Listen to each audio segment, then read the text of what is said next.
Natural Resources agent in Lamar County. I've got two other agents with me on this evening. I will let them introduce themselves. Yes, Jesse, you want to go first? Sure. My name is Jessie Reimel. I'm the Ag and Natural Resources agent in Cass County. If you're not sure where that is, Cass County borders both Louisiana and Arkansas. We are south of Texarkana. We're really happy that y'all decided to join us this evening. We have 87 ladies registered for tonight's program. If anyone is not able to watch the full thing, or you have to leave early, or you know you won't be at one, we are making sure that all of these are recorded for later viewing. They will be posted and shared.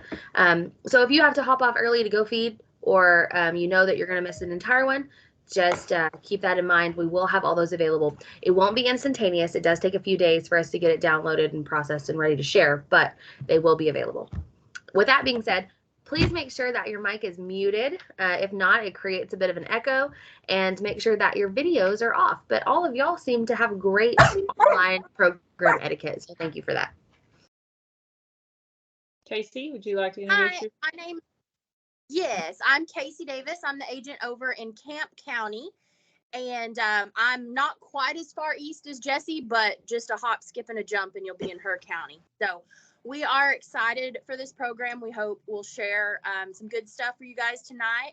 And I know I'll probably turn my camera off. It saves a little bit on bandwidth. Out here in East Texas, internet is kind of scarce. So if anybody else, wants to turn theirs off, that's perfectly fine too. We like to have them on and see y'all and, introduce ourselves. But like I said, probably going to turn mine off here once we get started with the program. Awesome. Thank you very much.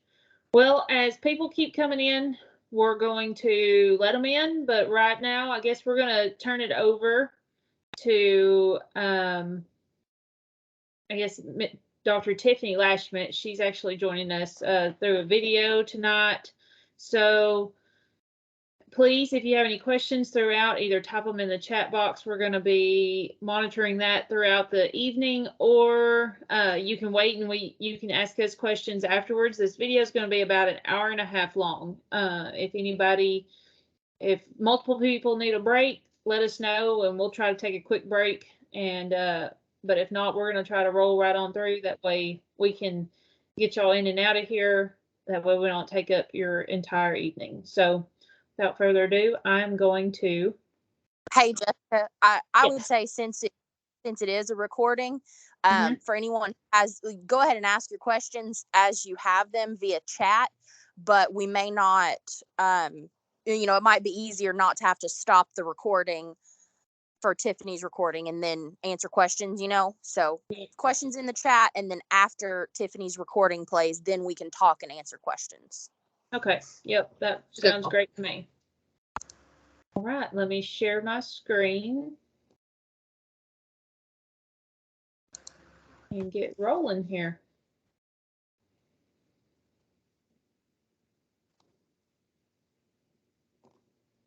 Hi, thank you so much for the opportunity to visit with you today about some of the key laws that Texas landowners need to know. I'm excited to be here to talk about some important legal issues. As you might imagine, we could probably spend a week covering all of these topics and more in great detail.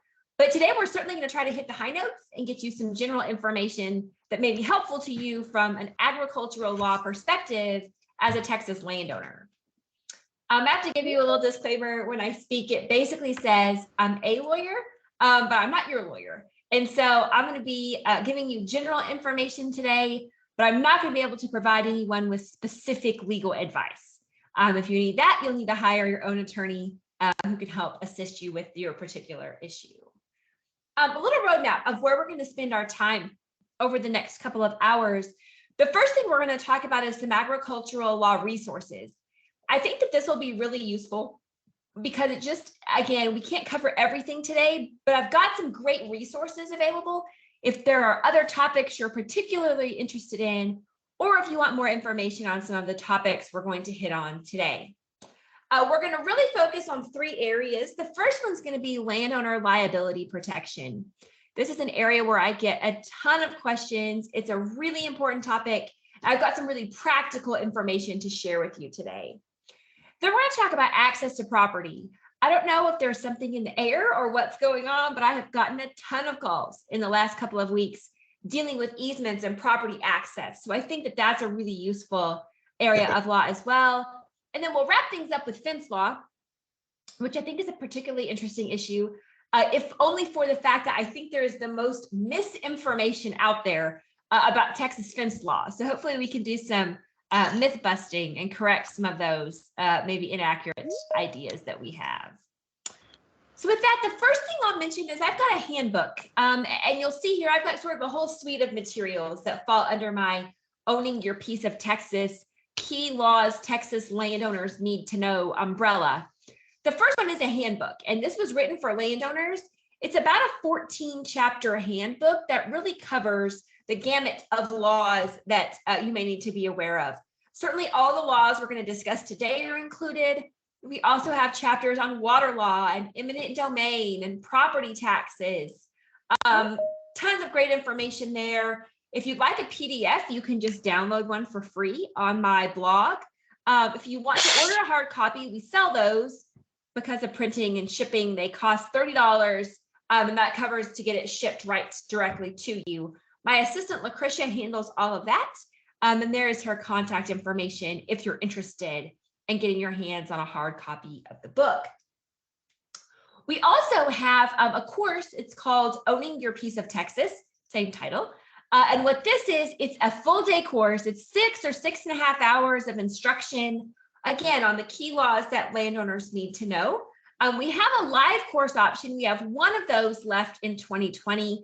That's going to be this fall in Fredericksburg on September the 12th. The cost of that is $75. With that, you do get, your lunch is included, and you get a hard copy of a handbook at the program. So if you're interested in that, I realize Fredericksburg may not be super convenient for everyone, but that's where our location will be. We will announce 2023 dates later this fall. We also have an online course. So if you can't make it to one of the live programs, we do have an online option. It's actually longer. It's going to be about 8.5 or 9 hours of instruction. And we actually just take that ag law handbook that I wrote, the Owning Your Piece of Texas handbook, and we teach through the entire thing. We cover every topic in that book in our online course. The benefit of this is you can do it at your own pace from the comfort of your couch. If you want to, once you register, you have access to the videos for 2 years. The cost is $150. So it is more expensive, but again, you get 2 years worth of access, and we cover every topic included in the book, not just those which we have time to fit into a day-long class. So if you're interested in either of those, feel free to contact me, contact your county extension agent. We'll get you to the right place to get signed up if you are interested in either of those options. Another thing, resource I have available is called the Texas Agriculture Law Blog. This is just a website where I post agricultural law information. So once a week or sometimes twice a week, I'll do a post if something exciting happens. So if a new case comes out, if I do a handbook or a checklist or kind of an overview of a topic, all of that gets posted here. So if you will go to that website there at the top or scan that QR code with your phone, you can subscribe and you'll get one of those pop-up boxes. I know those are annoying, guys, I know. But if you'll put your email address in there and click subscribe, what will happen is my new post will come to you directly like an email from me. You don't have to think about going back and checking the website. You'll just get an email direct from me.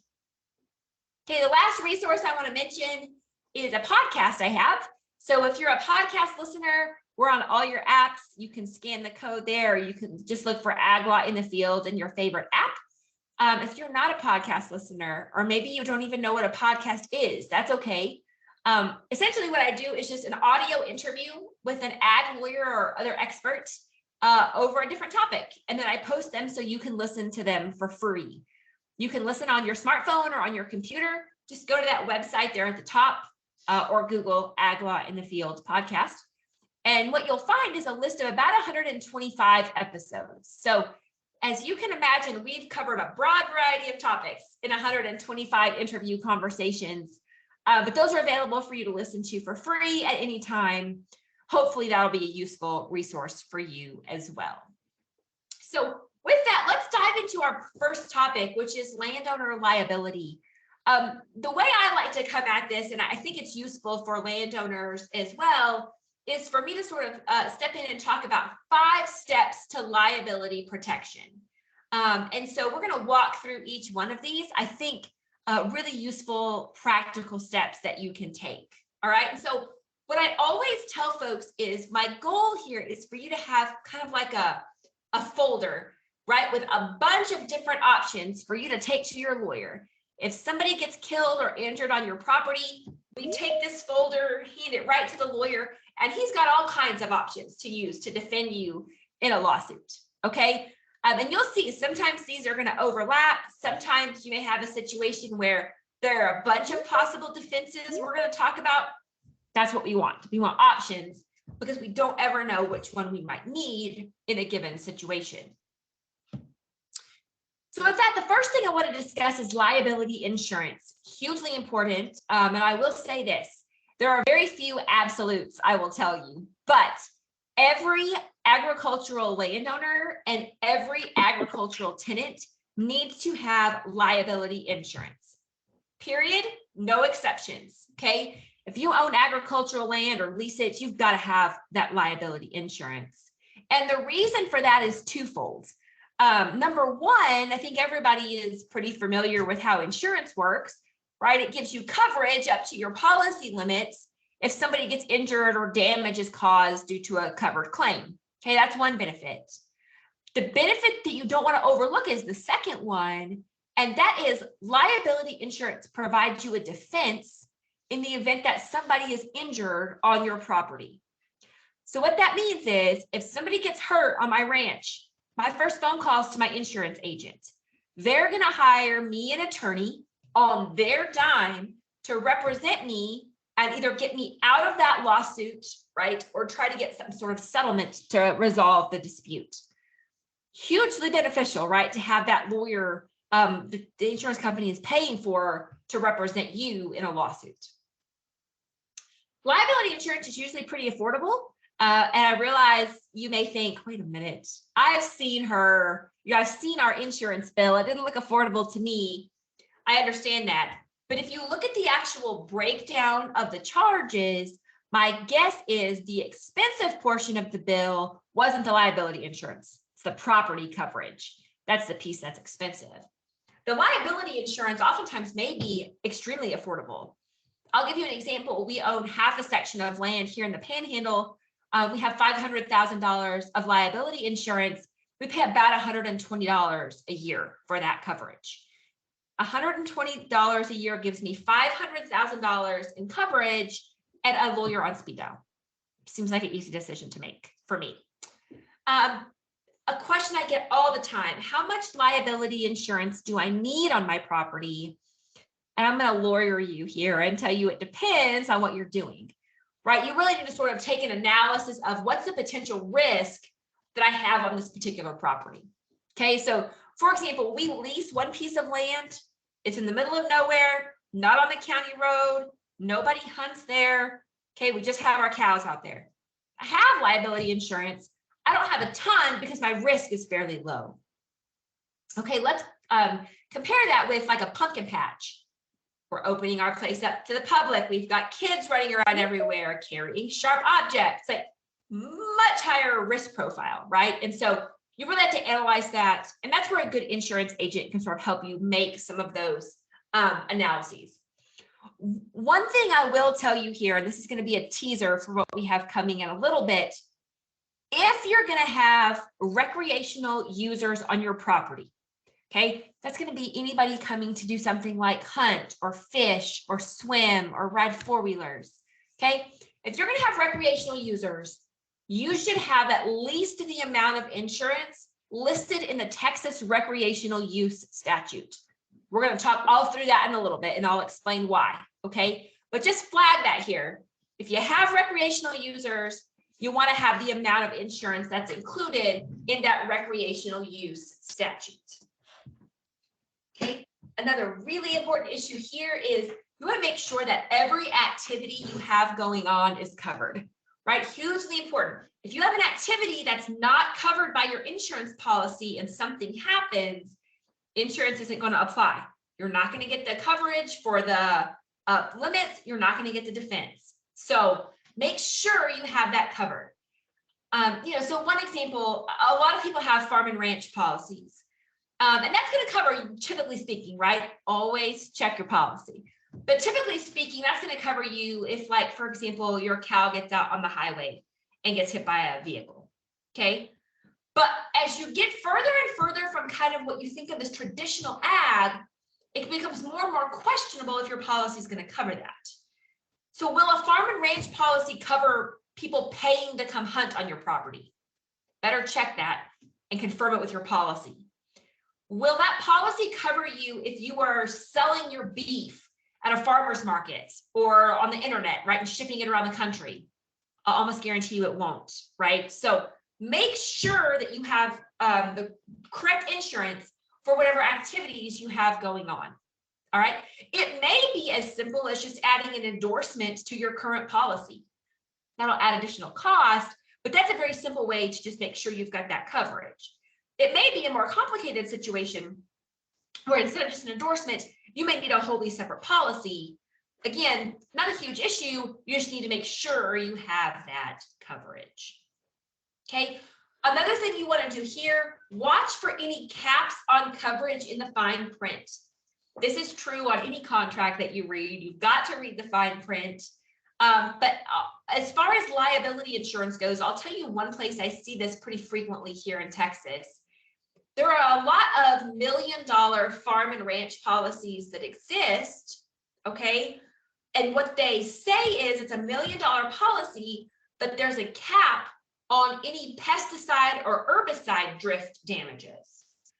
So a lot of times I've seen a cap of $25,000, okay? So if I'm spraying a herbicide and it drifts and damages my neighbor's cotton fields, my coverage on that is capped at $25,000.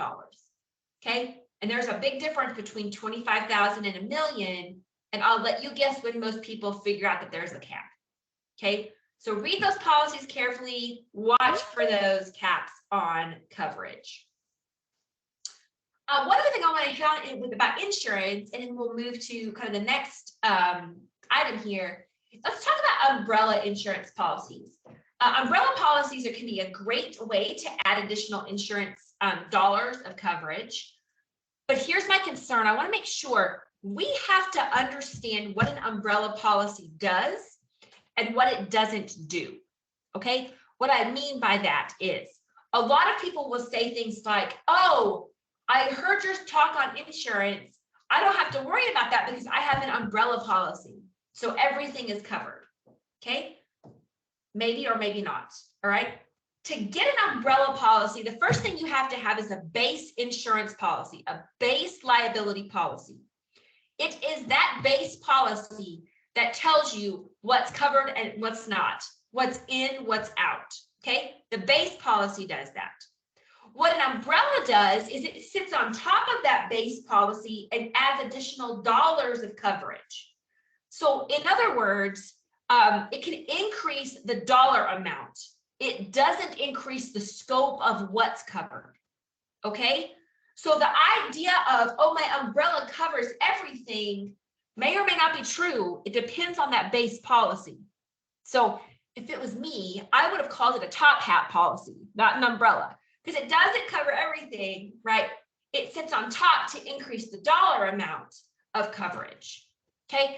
And umbrellas can be a very useful tool to do that. It can be very affordable to add, a significant amount of additional dollars of coverage under an umbrella policy. So again, I'm not against umbrellas by any means. You just want to make sure you understand what it does and what it doesn't do. Okay, so that's number one, liability insurance. Everybody needs it.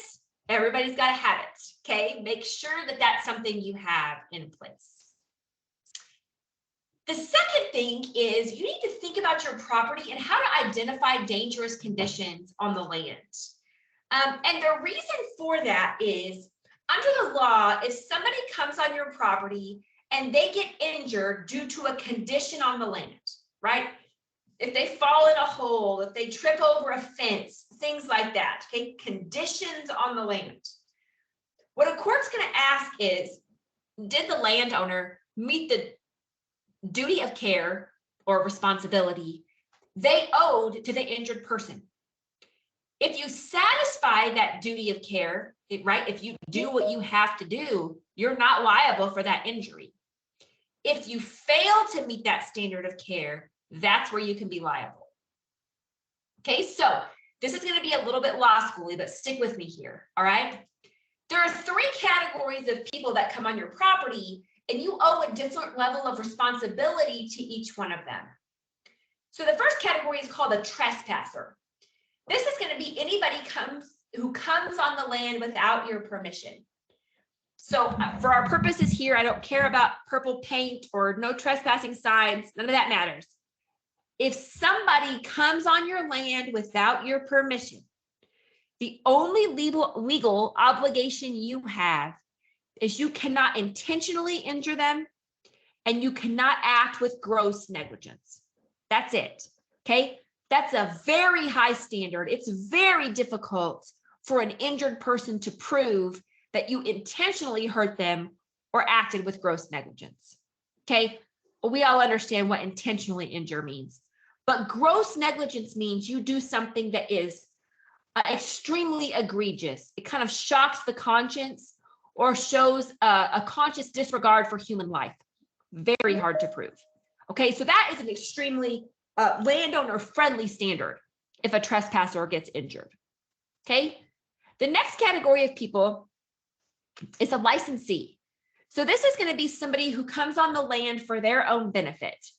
If somebody comes over for dinner, they're a licensee. If I let my neighbor come hunt for free, they're a licensee. Okay, my duty to them is higher. I still can't intentionally injure them or act with gross negligence. But now I have a duty to warn or make safe dangerous conditions that I know about that might be hidden from the plaintiff. So in that situation, I need to think about my property and think, okay, what dangerous conditions are hidden? If I can think of any, I need to either warn people about them or make them safe. All right, so I think the classic example of this is like if I have an old abandoned well on my property, right? I got an old abandoned well. I need to either warn you about it or make it safe. And I can do that warning in a number of ways. It just has to be something that's reasonable. I could put up a sign. I could give you a written warning. You know that a lawyer wants it in writing, not verbal, right? One place to do this is in a hunting lease. I think it's great to just have a section, right, of like, here are the hidden dangerous conditions we're aware of. Right now, we've provided that to you in writing. Okay, our third category of people is called an invitee. This is somebody who comes on the property for mutual benefit of themselves and the landowner. So this is like the plumber or the UPS man, or if you have a paid hunter, right? That's going to be an invitee. We owe them the highest duty of care. Still can't intentionally injure them or act with gross negligence, okay? But now we also have a duty to warn or make safe dangerous conditions known to the landowner or that should be known to the landowner with a reasonable inspection that may not be visible to the plaintiff. See how that's higher? Now the question isn't, did the landowner know about the abandoned well? It's would a reasonable landowner have known about the abandoned well? That's a higher standard, okay? Questions that I get here, I get this one a lot, and it is, what about things like snakes, ants, scorpions on the property? Do I have to warn people that there might be snakes? Am I going to be liable if not my snake, but a snake bites somebody? The answer in Texas is generally no, okay? Generally, there's no liability if somebody gets injured by one of those types of animals, snakes, scorpions, wasps, ants, okay? No liability for the landowner, subject to two kind of wonky exceptions. The first one is if you brought the snake in from somewhere else, like imported it into your property, you could be liable. So I guess if you like bring a snake home from vacation and let it loose, you can be liable for that. Okay. The second exception is if you reduce the animal to your possession. So again, I guess if you like caught the snake and like put him in a cage in your yard, you could be liable for that. You realize that for me to know about these, somebody had to do them, right? Like that's how laws get made. So not much concern for most folks over those types of animals. Okay. But so back to our slide here, a good way to really protect yourself from liability is to make sure you meet the duty of care you owe to people coming on the property. So really take time to think about what sort of warnings should we be giving? Are there things we can make safe? Because that's another way to protect yourself from liability if somebody gets injured on your land.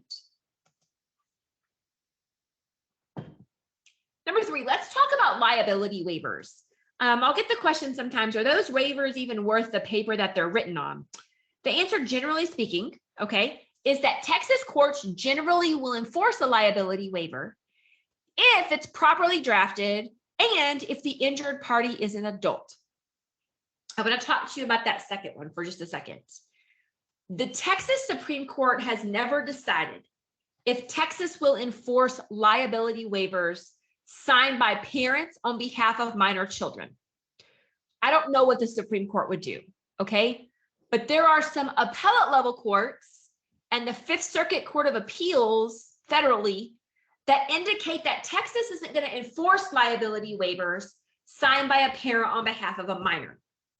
The idea being that it is like against public policy. We don't want somebody who is an injured child not to have some sort of remedy, okay? So are these waivers absolutely unenforceable for minors? I don't know. It depends on what the Supreme Court would do, right? I think there's at least a question there. So I'll just tell you what I do. This is not legal advice. This is what Tiffany does at her house, okay? I have the parents sign a general waiver on behalf of a minor, and I put it in my folder. I know in the back of my head, it may or may not be enforceable, but I still have it because I think until I know it's not enforceable, I want to have the option to argue that waiver. Okay. So again, generally speaking, enforceable if properly drafted. And there are some tricks to that. This is an area, it's complicated enough. I would use an attorney to draft me a waiver. Here's why. Courts will enforce these, but courts don't like liability waivers. And this is one of those situations where if everything is not done exactly right, if the I's are not dotted, if the T's are not crossed, a court will decide not to enforce a waiver. And so I would use a lawyer, make sure we've got a good waiver that the lawyer has, said meets all the legal requirements, and have that as an option. Okay. And listen, I know nobody wants to go pay a lawyer to do anything. I know. Okay. Trust me. I'm not here for the lawyer union. But what I will tell you is this. If you use a lawyer who does a lot of these, they probably have a fairly standard form that they just kind of tweak and make fit your situation. That said, it shouldn't be hugely expensive to get one, right? Because you're not going to have to spend that much time drafting the waiver. The other thing is you can get these waivers and then use them year after year. So get a good waiver drafted. The law on this doesn't change that often. You can probably use that same waiver for years to come without having to go back and get it redone every year, right? So over time, the cost of that waiver decreases on like a per year basis, okay? As far as how waivers have to be in order to be properly drafted, two things. They have to be express and conspicuous. So express means the waiver has to actually say that the plaintiff is releasing any claims of negligence against the landowner. It can't just say, I won't sue the landowner. Okay, it has to actually say, like, we're releasing any claims of negligence against the landowner. So again, where those words really matter. It needs to be signed near the time of the injury. There is no case law that tells me what that means. Again, the Tiffany's gut approach is I get them signed once a year. So if I'm going to have antelope hunters that come in the fall, I get a different waiver. I mean, it's the same waiver, but I have them sign it again, a different copy every year, just so I have that in my file. Okay. The other thing is your waiver needs to be conspicuous. What that means is do not hide this in the fine print of your hunting lease. Okay. This cannot be page 7 of the hunting lease. All right. It needs to be a separate piece of paper, big bold letters, waiver of liability or release of liability. Okay. You don't want somebody to argue they didn't know what they were signing, because there are cases where courts have used that as a reason to not enforce a liability waiver. Okay, number 4, let's talk about business entities. There are certain entities that you can set up that offer some form of limited liability for the members or people involved. Okay, typically speaking here, we're talking about limited liability companies, corporations, to a certain extent, limited partnerships, trusts. All of these may be good options. I will flag just one issue for you. Lawyers are probably going to tell you you don't want to put land into a corporation. Flag that, okay? Again, you can talk to your own lawyer. But there are some really important tax reasons why you would not want to have land put into a corporation. So, but using these entities can be really useful as a liability protection. So let me just give you an example. Let's say that I, Tiffany, own my ranch, okay, and somebody gets injured on that ranch. They can come after the ranch assets, right? If they get injured and get a judgment against me. They could also come after my personal assets, right? Because I own the ranch. What an entity does, let's say I created Tiffany LLC. Tiffany LLC is a separate legal entity, okay? I would deed assets over to be owned by the LLC. And you actually do have to do that, right? So like, I would go file a deed. I don't own the ranch anymore. The LLC does, okay? I own an interest in the LLC. And now if somebody gets injured on the ranch, those ranch assets may potentially be in jeopardy, but my personal assets are protected. Because again, I don't own that ranch, the LLC does, okay? So that's sort of how that works. And you can use multiple entities. There are ways to like layer entities to get extra protection. Certainly something to think about doing. Importantly, there are pros and cons to making this decision. As with anything, right? The liability protection is always going to be in the pro column for the use of an entity. There may be cons, right? There may be issues with additional paperwork, additional accounts, additional tax returns. There can be tax consequences to this. This can affect your program payment limits at the FSA or NRCS office. So lots to think about here. And also which one works best for you really depends on your operation. And so again, that's where I always recommend, if you're going to do this, before you do it, you need to visit with a lawyer and an accountant to figure out which might be the best option for your situation. What are the pros and cons? Make sure this is a decision we want to make. Okay. I do have a podcast episode with my friend Amber Miller. She's an attorney here in Lubbock. And she talked to us about the different types of business entities, how to create them, the pros and cons of them, all of that. I have a more recent episode with Leah Davis, who's a lawyer in Amarillo. She talked about using business entities as an estate planning tool. So just another kind of angle on the same conversation. You can listen to those for free, of course. The last thing I'll say on these entities, you do have to jump through the hoops to get the protection. So I can't just create Tiffany LLC and then do nothing else. Like I have to deed the property into it. I have to keep separate, likely I'm gonna have to have separate bank accounts or at least financial records. It may require another tax return or at least different forms on my tax return. Like, I think the best way to look at it is if I don't observe those separate entities or those corporate formalities, the court's not going to observe them either, right? So just keep that in mind on those protections. Okay, number 5, we're going to talk about 3 limited liability statutes that exist here in Texas. Each one of these is a great protection, frankly, for rural landowners, all a little bit different. There are some places where they may overlap in certain situations, but you certainly, I think, want to know that each one of these is a potential option for a defense.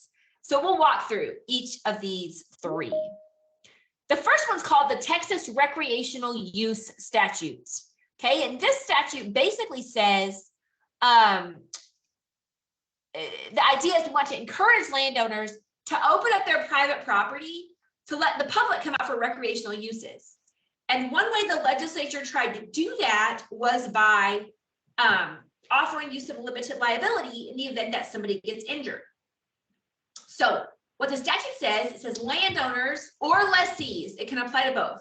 Landowners or lessees are liable only for intentional acts or gross negligence if they meet the statutory requirements. Okay, now that should ring a bell. Liable only for intentional acts or gross negligence.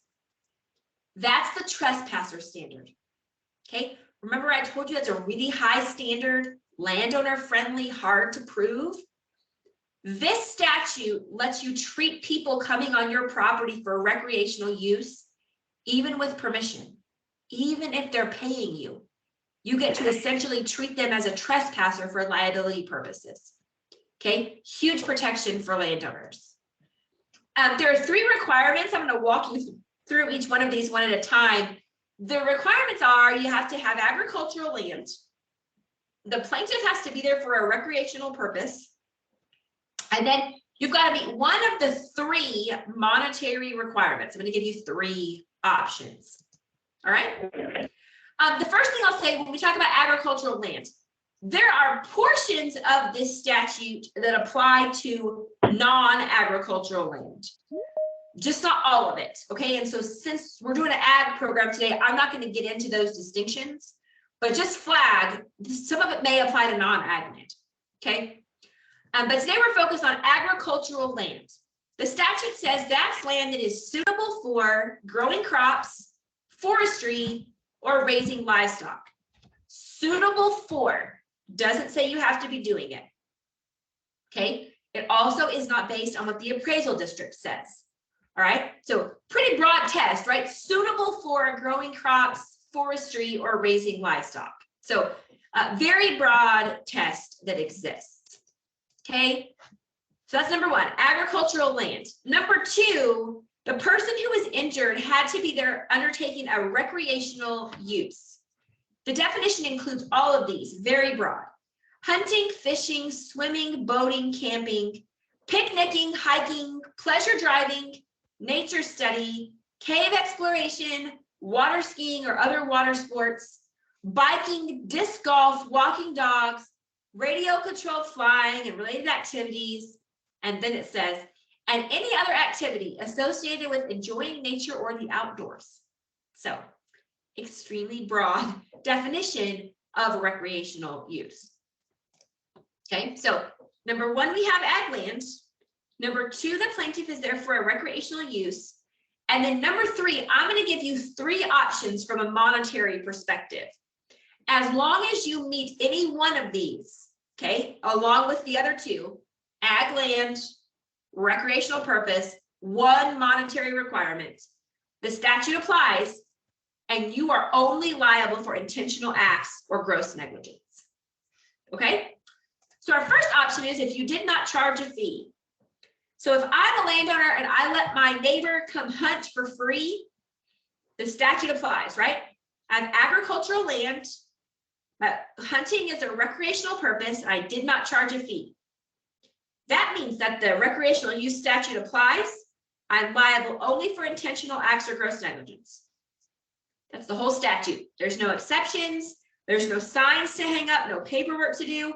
It just automatically applies, and I get that heightened standard of protection.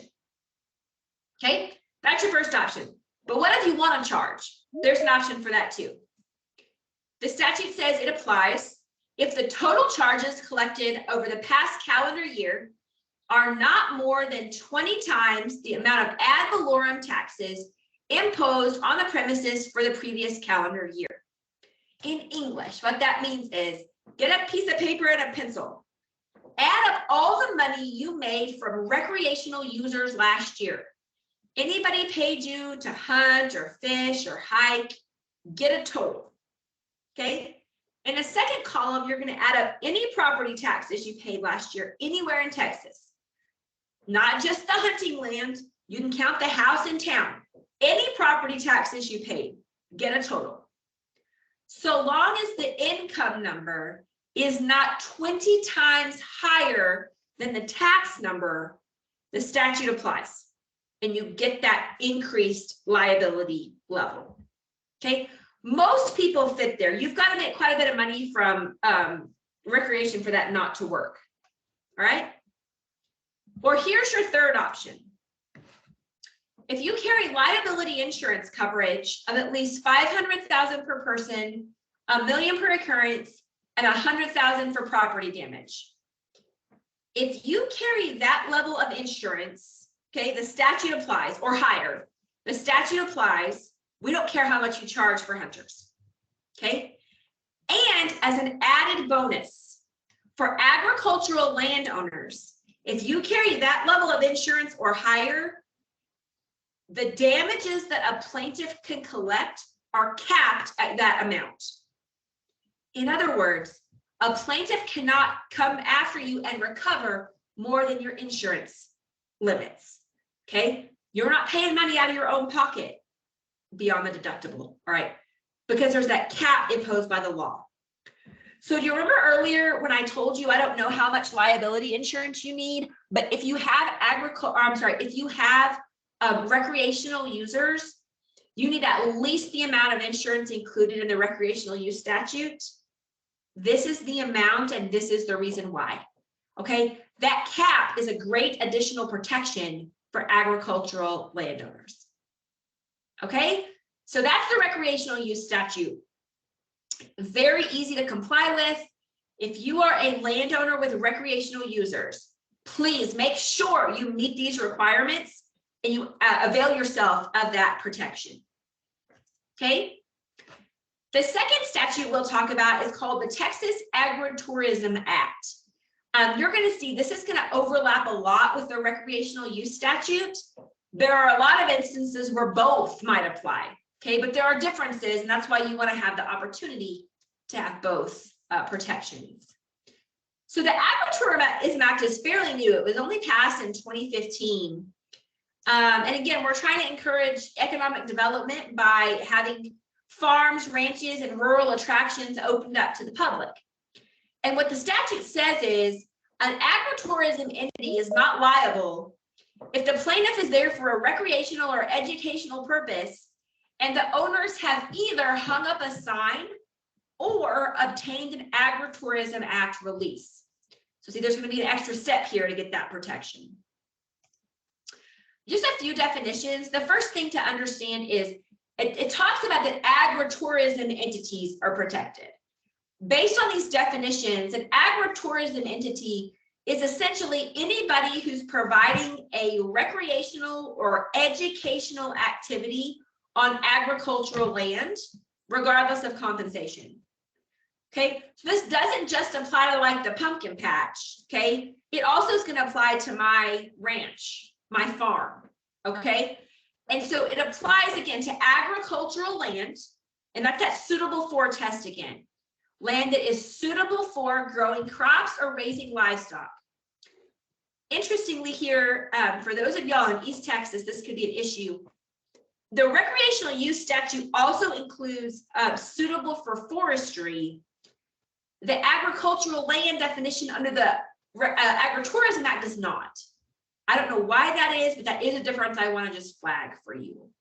Okay, so again, it applies if we've got agricultural land and the injured person was there for a recreational purpose, same exact definition as that last statute, hunting, fishing, hiking, all of that.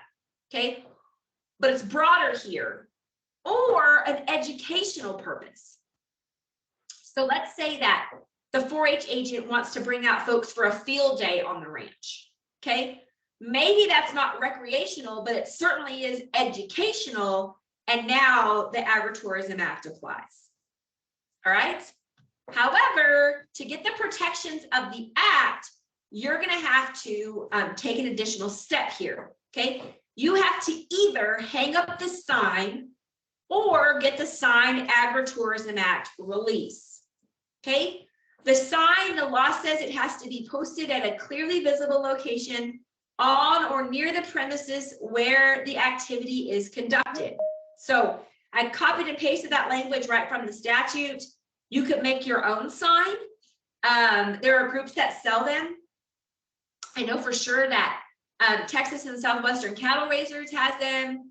Texas Farm Bureau, Texas Wildlife Association, Sheep and Goat Raisers, they all have them. You can order them and purchase them.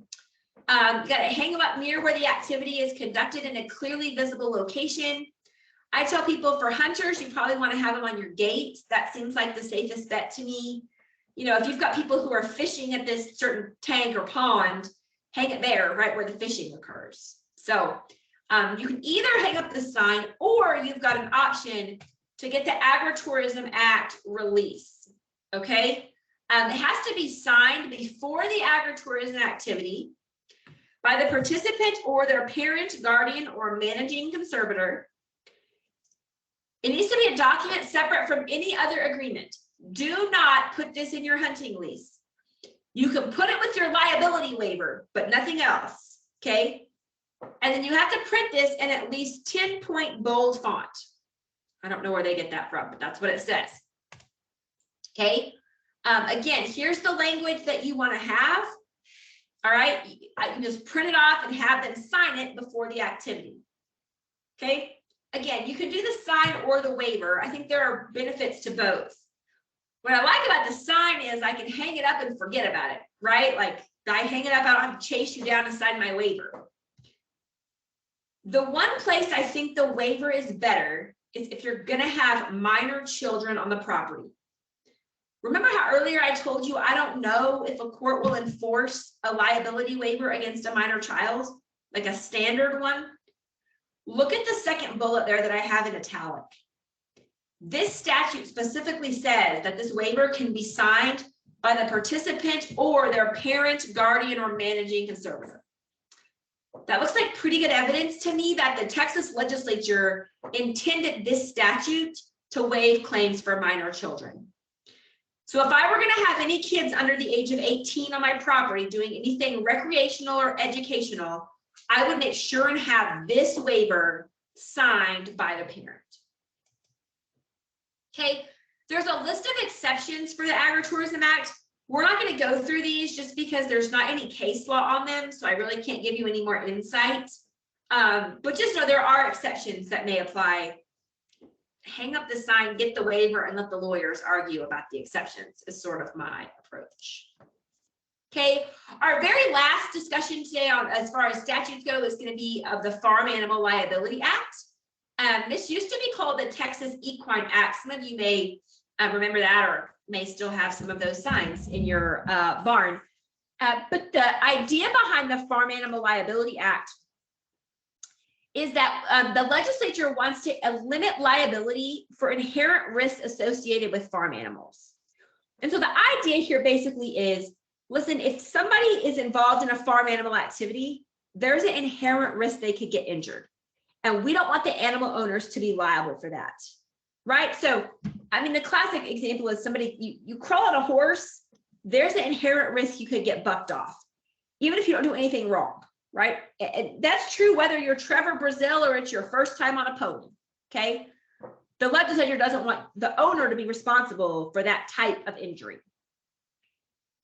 All right, and so a very interesting statute. There were some really big changes that happened during the last legislative session. So effective September 1st, 2021, there were some big changes to the statute. I've marked those in italics as we walk through this so you can see the changes. Okay.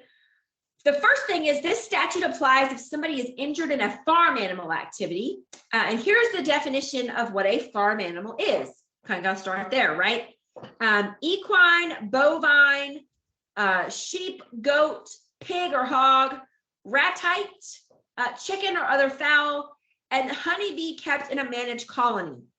So you'll see that honeybees were just added to the statute on September 1st, 2021. So that's an additional protection now that exists for beekeepers. Okay, the second definition is, what is a farm animal activity? Very broad definition. You'll see a lot of changes here. And the rationale for that is in 2020, there was a Texas Supreme Court case where the court held they didn't think the legislature intended this statute to protect working ranches. Basically, they said they thought it was for things like horse shows and rodeos and parades, not for working ranches. The legislature wanted to correct that decision and make very clear it is intended to apply to working ranches. And that's what all of these italics provisions aim to do. So you'll see things in here like owning, raising, boarding, or pasturing a farm animal, assisting in conducting customary tasks concerning farm animals, transporting farm animals, feeding, vaccinating, exercising, weaning, herding, corralling, branding, dehorning, working cows, right? All of that is covered. And the reason that the statute was amended primarily was to make sure this applied to our working ranches. Inherent liability, inherent risk, very broad definition here. The first one kind of says it all. The propensity of an animal to behave in ways that may result in injury. I feel like almost everything fits here, okay? So really broad definition there. Okay, here's the important take home for the day. If you are a farm animal professional, a farm owner or ranch owner, or farmer ranch lessee, as of September 1st, 2021, you have to hang up a sign in order to get the protections of the statute, okay? Previously, farm and ranch owners and lessees didn't have to do this. We do now, all right? You got to hang the sign at a clearly visible location on or near the stable, corral, or arena. You also have to include this language in all of your contracts related to farm animals.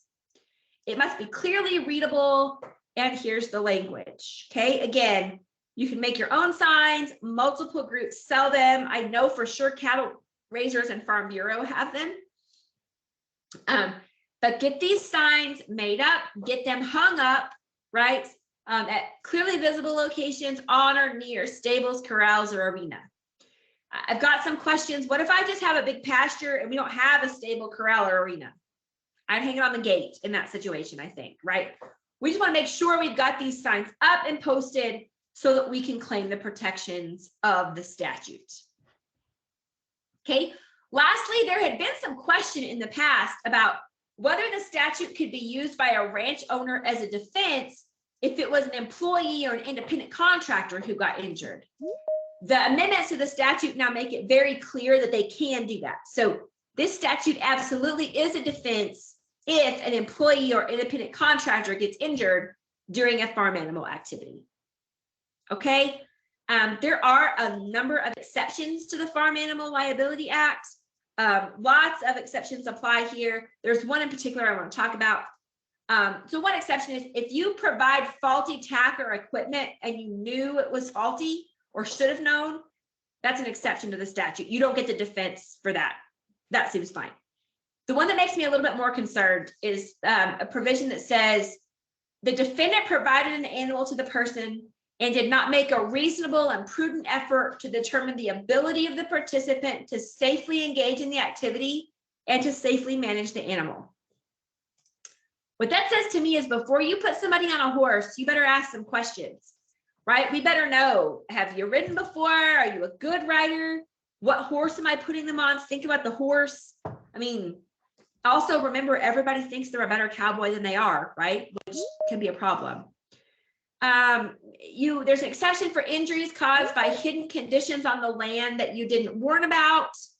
If you act with willful or wanton disregard for safety, if you intentionally cause the injury, there are exceptions for those. So what I always tell people on this is, look, all of these statutes are great protections. They are not a silver bullet. They are not a guarantee against liability, okay? So be aware of them, take the steps to make sure that they apply, but just know that they're not a be-all, end-all. Okay, that's our section on landowner liability. Again, a topic I am really passionate about. I do a lot of work on this. We've got resources. There's a book chapter. I've got a number of podcasts about landowner liability. Certainly happy to get you any information or answer any questions you might have on that topic. Okay, let's shift gears now and move to our second topic, which is going to be access to property. Very important question I get lots on here in Texas. Let's talk first about the concept of easements. All right, so an easement, very simply put, is just the right for one person to use the property of another person for a specific purpose. So, you know, if you've got a transmission line across your property, they have an easement. That easement granted them the right to use your property to place their transmission line, right? Maybe you've got an access easement across your neighbor. That easement gives you your the right to cross your neighbor's property, right, to access your own property. That is what an easement does. Just for sake of terminology, we refer to the estates as the dominant and the servient estate. So let's say we have an access easement, right? I cross my neighbor's land to get to my own. I am the dominant estate because I'm the one who has the right to cross the other person's property. The neighbor whose property I cross would be the servient estate. Okay, this is a big one, guys. Very important. If you don't take anything else away from the easement section, if you have an easement, it has to be in writing and recorded to be legally enforceable against third parties. So I'll tell you what, I get a call a week about this. Somebody says, well, my grandma, you know, had an easement with her neighbor and we've been using this road for 50 years. And now the neighbor sold the property and the new owner says, we can't keep crossing them. What do we do? The best thing to have done would have been to have that easement in writing and filed in the deed records. And then there's no question about what you do because the neighbor has to let you keep using it. Okay, so I promise maybe it won't be an issue for you. At some point, it's going to be an issue for your heirs. Please, if you've got any easements, especially access easements, and whether you're the person who is, you know, the dominant estate or the servient estate, get those easements done in writing, describe.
Awesome.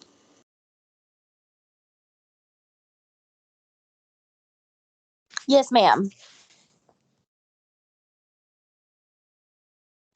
Yes, we know there's an issue here. Looks like we're frozen and we've lost sound. Jessica's working on that. Hopefully we'll be able to back it up to where we all lost sound. I tried to make a note of that.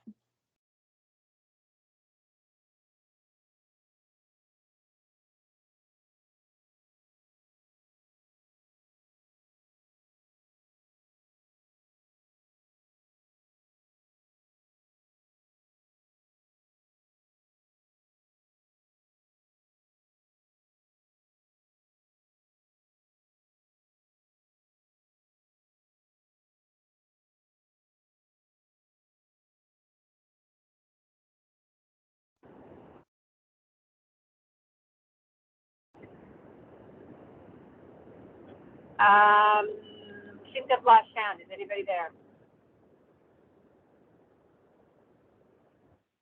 Yes, we're still here. We're aware of the issue here. We're trying to get it paused and get the sound back going. Give us just a moment. Thank you.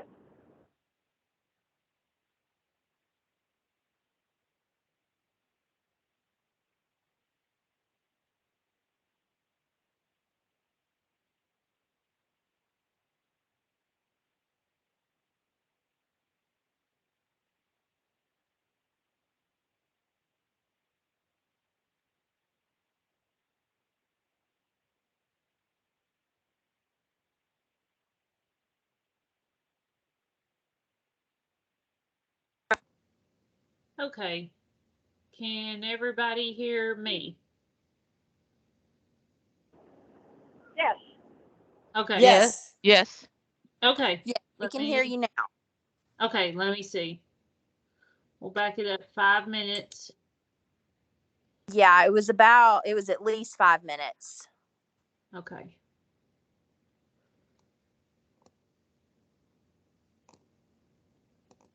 Of the statute. Can y'all Okay. hear that now? Lastly, there had been some question in the past about whether the Yes, I statute can could hear. be used by a ranch owner as a Okay. We're just going to go ahead. That's pretty close to 5 minutes, so I'm going to go ahead and play from there. Okay. defense if it was an employee or an independent contractor who got injured. The amendments to the statute now make it very clear that they can do that. So this statute absolutely is a defense if an employee or independent contractor gets injured during a farm animal activity. Okay, there are a number of exceptions to the Farm Animal Liability Act. Lots of exceptions apply here. There's one in particular I want to talk about. So one exception is if you provide faulty tack or equipment and you knew it was faulty or should have known, that's an exception to the statute. You don't get the defense for that. That seems fine. The one that makes me a little bit more concerned is a provision that says the defendant provided an animal to the person and did not make a reasonable and prudent effort to determine the ability of the participant to safely engage in the activity and to safely manage the animal. What that says to me is before you put somebody on a horse, you better ask some questions, right? We better know, have you ridden before? Are you a good rider? What horse am I putting them on? Think about the horse. I mean, also remember, everybody thinks they're a better cowboy than they are, right? Which can be a problem. There's an exception for injuries caused by hidden conditions on the land that you didn't warn about. If you act with willful or wanton disregard for safety, if you intentionally cause the injury, there are exceptions for those. So what I always tell people on this is, look, all of these statutes are great protections. They are not a silver bullet. They are not a guarantee against liability, okay? So be aware of them, take the steps to make sure that they apply, but just know that they're not a be-all, end-all. Okay? That's our section on landowner liability. Again, a topic I am really passionate about. I do a lot of work on this. We've got resources. There's a book chapter. I've got a number of podcasts about landowner liability. Certainly happy to get you any information or answer any questions you might have on that topic. Okay, let's shift gears now and move to our second topic, which is going to be access to property.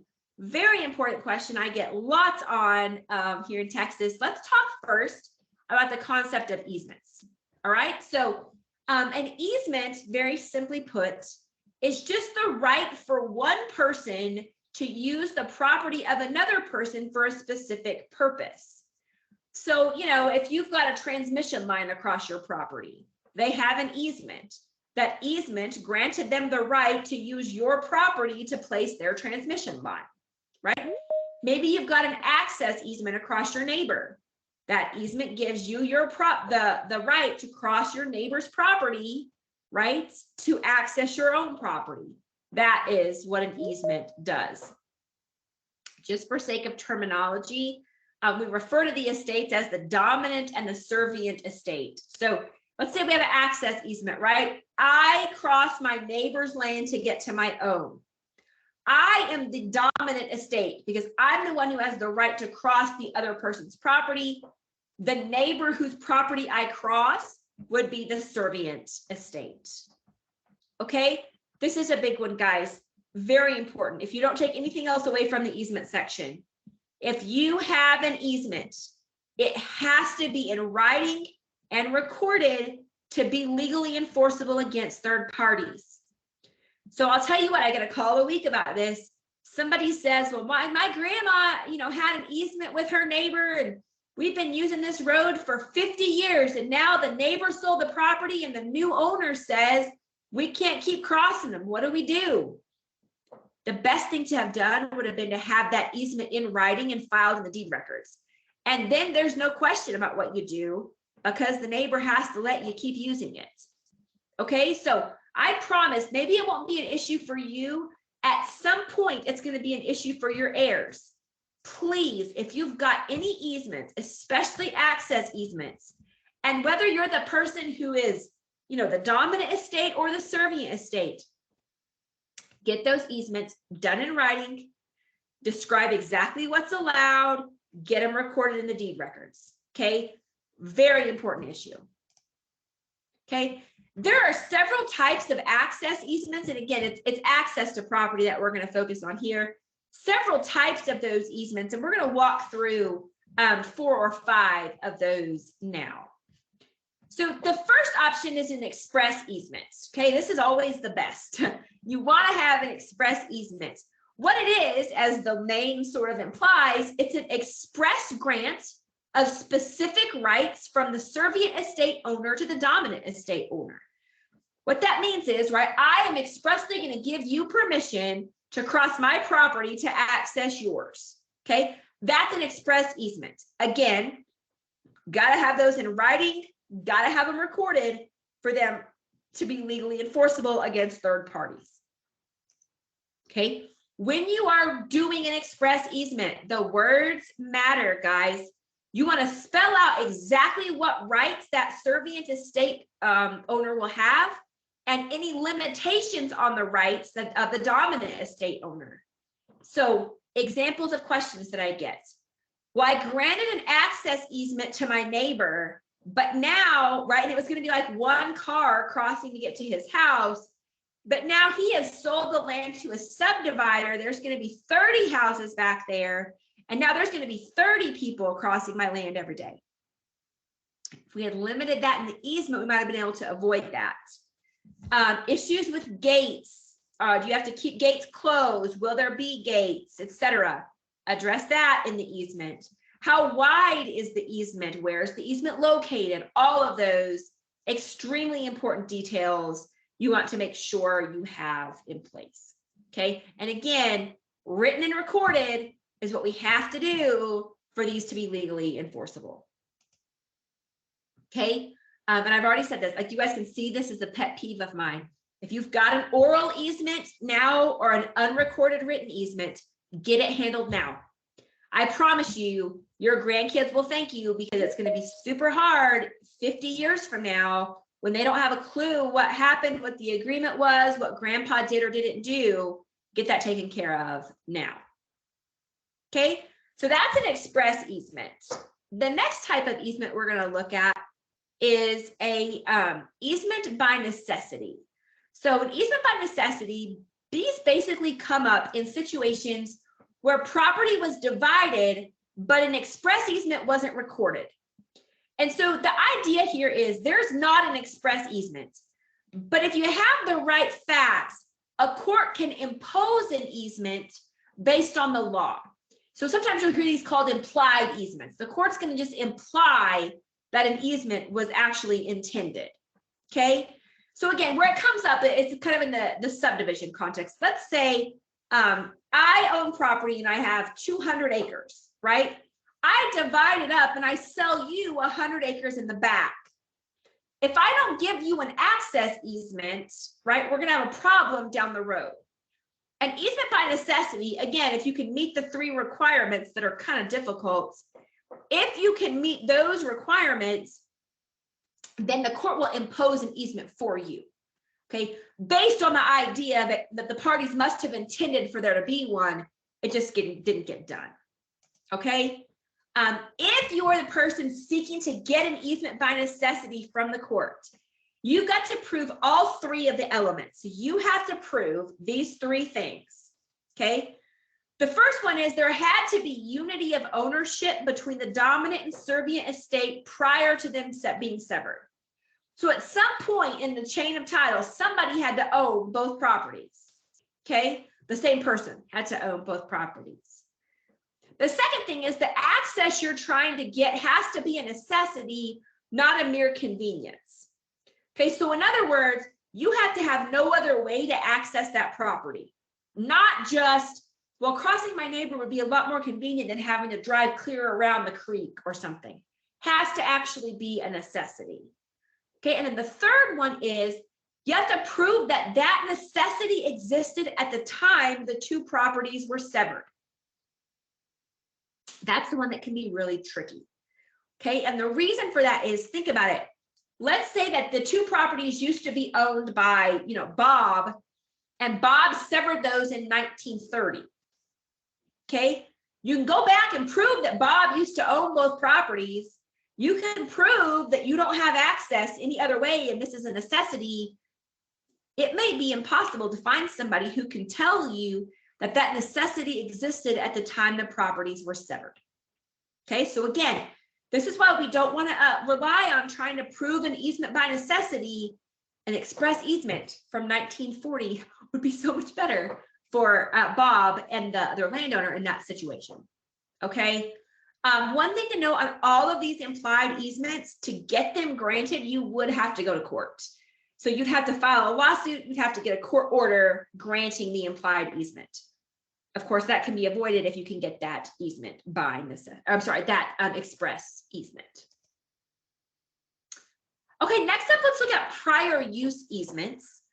These come up most frequently with utility easements, like maybe there's a water line across your property that's been there forever. And it turns out they don't have an easement recorded. Okay, one thing to note, the Texas Supreme Court has said if you are trying to get an access easement, prior use easements are not an option. Okay, access, you can use the easement by necessity. You are not going to be able to get an access easement by proving prior use. Okay, so again, this really comes up more with utilities, things like water lines, sewer lines, that kind of stuff. To obtain a prior use easement, the party seeking the easement must prove all of the following: unity of ownership of the two estates. So again, both estates had joint ownership. The use of the claimed easement was open and apparent at the time of severance. So maybe again, back in the 30s, can we show that the use of this water line was open and apparent? Maybe hard to prove. The use has to be continuous, and it has to be necessary to access the dominant estate. So again, you'd have to go to court and actually prove that to obtain one of these prior use easements. Next up, we have a prescriptive easement. Sometimes you'll hear this called an easement by adverse possession. And so the idea here is adverse possession is the concept, you sometimes heard it called squatter's rights. And the idea behind adverse possession is if somebody uses another person's property without permission, right, open and obvious, but uses my property without my permission, and I don't do anything about it for a certain number of years, like 10 years, they may be able to claim ownership of that property through adverse possession. Okay, hard to prove. You'll see cases occasionally, not super common, all right? But a prescriptive easement is basically an easement by adverse possession. So in other words, someone has crossed this property and used this quote unquote easement that doesn't exist, right? Has used this to cross to get to their property for all these years, open and notorious, nobody ever said anything. There may be an option for prescriptive easement. Okay, importantly, if you had permission to cross the property, a prescriptive easement is not an option.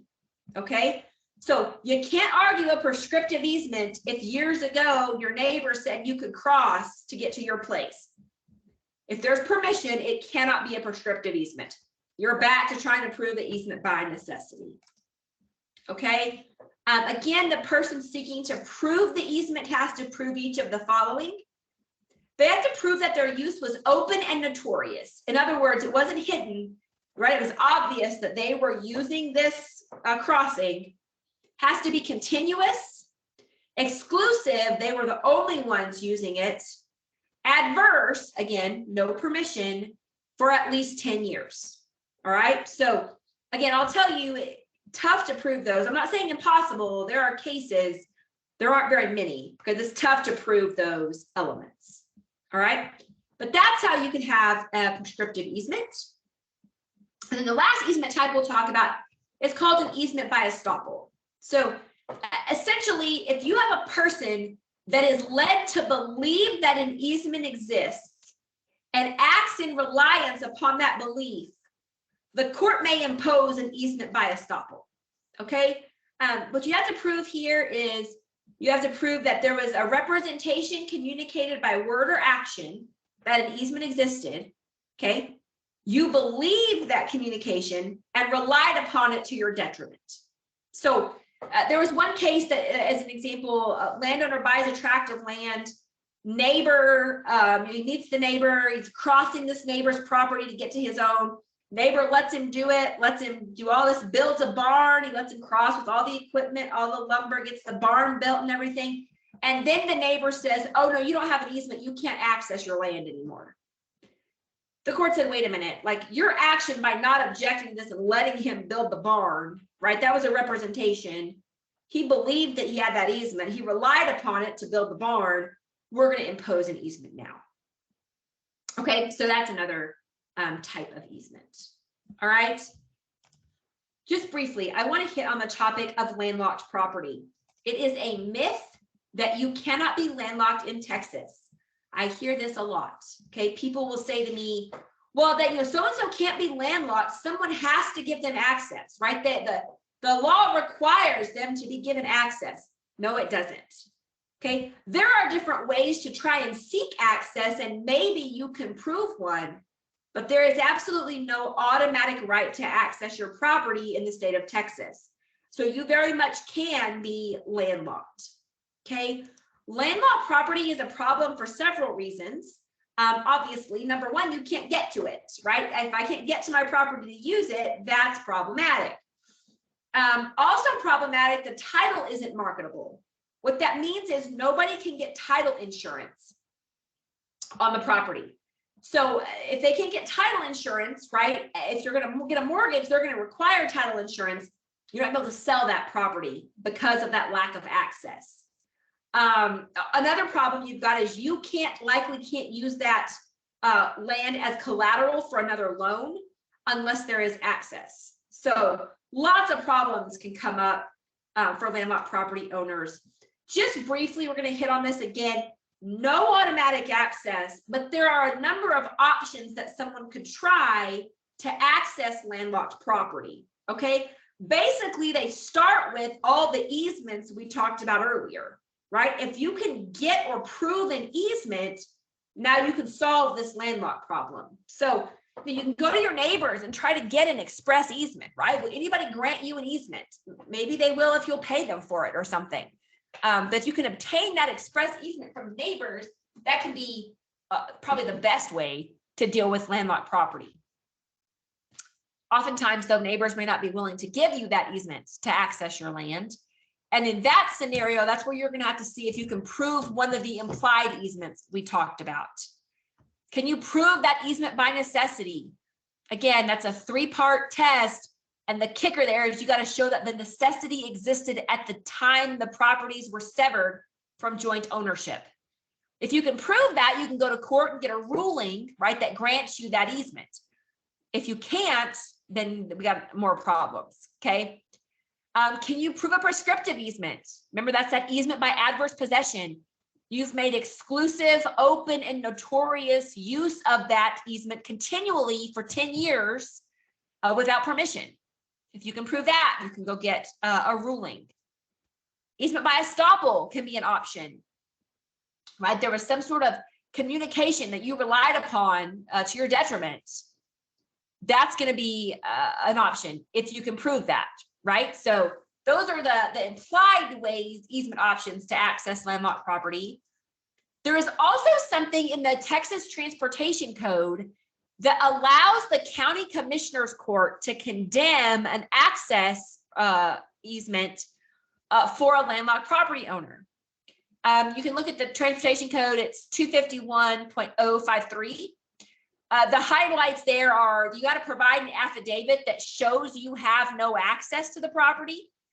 You have to identify whose property you need to cross and where the road should go.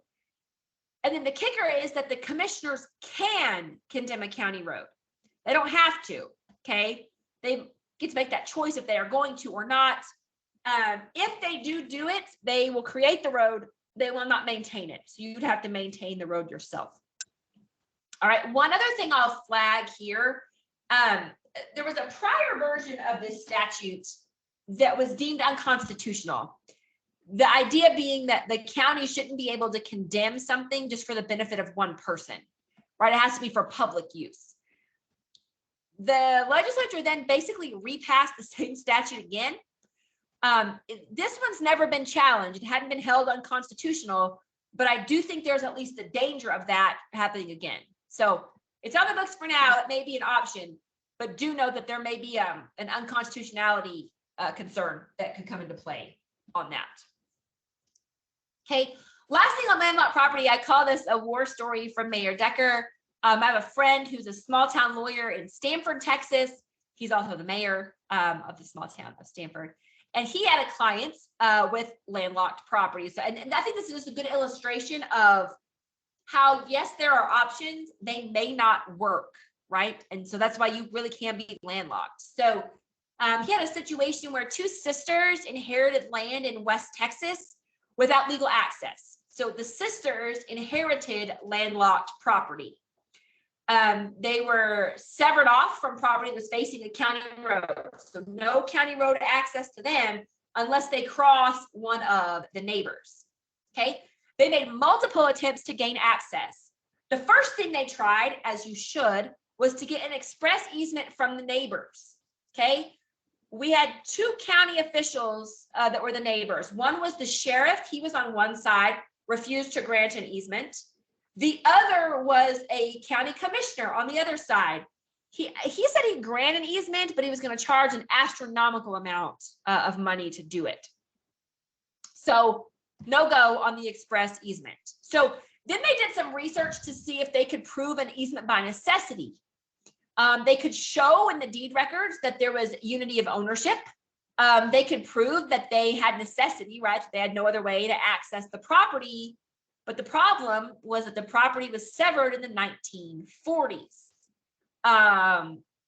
The county official says at some point the owner crossed the other neighbor, but there was no way to prove that, right? There was no one who could testify about there being a necessity in the 40s when that property was severed. So that option was off the table. A prior use easement is not an option, right? Because you can't use that if you're seeking access. The Supreme Court made that clear. A prescriptive easement they couldn't obtain because there was no continuous or open and notorious use, right? The sisters hadn't been out there using an easement all the time. They had never been to the property, in fact. Easement by estoppel wouldn't work because there was no reliance. Nobody told them they had an easement. They knew they didn't, right? So they finally went to the transportation code and they filed their, request at the county commissioner's hearing. But remember who the neighbors are? One of them was the county commissioner, right? And remember, it's a permissive statute. So the county commission said, no, we're not going to condemn that road, right? And in that scenario, those sisters were landlocked, right? There was no legal remedy to get access. So I just think that's a good example to see sort of how this works and how somebody can really remain landlocked if there isn't if they can't prove one of these specific legal options, they are landlocked. So that's easement by necessity. Again, book chapter on that. I'm sorry, that's our section on easements and access. I got a book chapter. I've got podcast episodes, lots of information if you need more detail there. Okay, and we'll wrap things out today talking about Texas fence law. I said this at the outset. I think that there is probably the most misinformation about fence law as any other law in the state. So hopefully we can clear some of that up today. The other thing that I'll say related to fence law is 9 times out of 10, maybe 10 times out of 10, The best thing is if you can solve this over a cup of coffee with your neighbor, you're better off than going to court. Okay. We're going to talk a lot about the law today, what a court will do, what claims you can make, but just know that if you can sort this out on your own, likely a lot better off. Sometimes that's not an option, but I certainly would try that first if it were me. Okay, with that, when we come to fence law, the initial thing we have to ask ourselves is, are we in an open range or a closed range area? That's the basis for all fence law analysis. We have to know what type of area we're starting in. All right, and so we have to know the difference.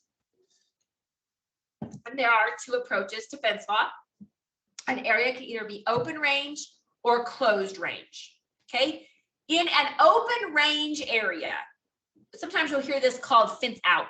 Okay, a landowner has no legal duty or obligation to prevent his livestock from running at large. So in an open range area, I have no legal obligation to fence my animals in. They can roam free, right? I'm not liable for that. I'm not liable for any injury or damages that they cause either. Okay, that's open range. There are a couple of minor exceptions to that, which may mean even if you're in an open range area, you may have to fence your animals. Pretty rare to see these. The two I want to flag, one of them is if your neighbor has built a sufficient fence and your animals keep getting in. The sufficient fence requirements are listed in the agriculture code. They're pretty minimal. I think it's a 3-strand barbed wire fence qualifies. Okay. But let's say, right, it's a fence out area, which means if the neighbor doesn't want my cows on him, he has to fence them out. If he does that and my cows keep getting in, now I may have an obligation to fence them, even though I'm in an open range area. Okay. The other one is if I have knowledge that my livestock are diseased, breachy, or vicious, right? So if I know that I've got a bull with trick, for example, I have to fence that bull even though I'm in an open range area. Okay, so pretty minor exceptions. Generally speaking, open range, no obligation to fence those animals in. Closed range is the flip side of that, and the landowner does have an obligation to fence livestock and prevent them from running at large. Okay, so this is called fence in, right? It's my duty to fence my animals in. Importantly, and we'll talk about this in a minute, just because my animals are out doesn't automatically mean I'm liable, okay? It just means there's the potential I could be liable if I fail to meet my obligation. We'll talk about that in just a second. Okay, so we've got open range, we've got closed range. Which one is Texas? Well, as a general rule, Texas is an open range state. Okay, so generally speaking, Texas is open range, right? We are fenced out. I don't have any liability. You don't want my cows on you, neighbor, you fence them out. Okay, that's true unless it's been changed by a law. And there are two types of laws that have changed the majority of the state from open range to closed range. Okay, so the first one is there's a statewide statute that says all state or US highways are closed range. So here I'm not talking about farm to market roads. By definition, those aren't included in this statute. This is going to be things like, I-45, I-40, Highway 287, Highway 6, okay? State or US highways are closed range, all of them anywhere in Texas, okay? And the standard there, the standard that applies, the law says on a state or US highway, a livestock owner cannot knowingly permit the animals to run at large, okay? Knowingly permit, the cases say, mean deliberate, conscious, or have or show an awareness or understanding. That's not super helpful. We'll talk about some examples in a minute, okay? The other exception is the legislature said that counties could pass a local stock law. And so each county has the right to hold a local election where landowners can vote to make all or some portion of the county closed range for certain animals. Okay, if they have that election and it passes, what those laws will say is the owners may not permit livestock to run at large. Okay, that's a different standard. The state or U.S. highway says knowingly permit. This one just says permit. It's a little bit lower. In other words, it's easier for an injured person to prove you violated a permit standard than it is a knowingly permit standard. Okay. Again, the case law tells us this means consenting expressly or formally to give leave or act with knowing conduct. I don't know what that means. Like, are you supposed to invite the bull to get out of the pasture? I don't know. We'll look at some cases in a minute that are going to explain that better. What you may want to know is, well, what the heck, does my county have a stock law or not? And here's what I would do. I would talk to your county extension agent, your county sheriff, county attorney, county judge, county clerk. Okay, talk to each of those folks and find out if they know about the stock law. Okay, the question is, do we have a local stock law in this county? Okay, hopefully they already know and they can tell you. If not, the answer then is you need to go to the county clerk's office and ask if they can help you go through the commissioner court records, because that's where you would find any local stock laws. They would be in the commissioner court records. Where this can get tricky, most of those stock laws, not all, but most of them were passed in the early 1900s. And we're talking like cursive handwriting reporting the results of the votes. Okay, so they can be difficult to track down, but that's how I would do it. There is sort of a strange provision in the law. It's a state statute that says these 22 counties cannot hold a county-wide election to be closed range for cattle. I don't know why. You'll see here, these counties are kind of all over the state. I'm unsure why they chose these ones, but regardless, these counties cannot have a county-wide election to be closed range for cattle. Okay, let's walk through some example cases. I think this is probably the best way to understand how the law works. So let's just walk through some of these together. The first is a Texas Supreme Court case called Gibbs versus Jackson. In this case, a driver hit a horse named Tiny on a farm-to-market road in a county with no stock law. The driver sues for negligence, says the fences are in disrepair and this horse was out all the time, right? He's repeatedly out on the road. So the first thing we have to ask for any fence law analysis is this an open range area or a closed range area, right? So let's ask ourselves that. Is this open range or closed range? Okay, did the accident happen on a state or U.S. highway? No, farm to market road. Okay, so that statute doesn't apply. Did the county have a stock law? No, it did not. So we're dealing with an open range area. And remember, in an open range area, that horse owner has no obligation to fence that horse in, right? So what's the verdict?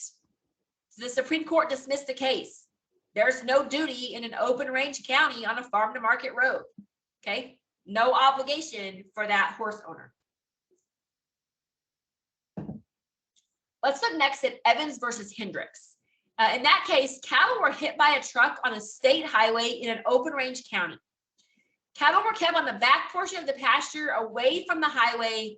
The gate was locked and chained, and the landowner never knew the cattle were out. Okay, so what's our standard here? Are we open range or closed range?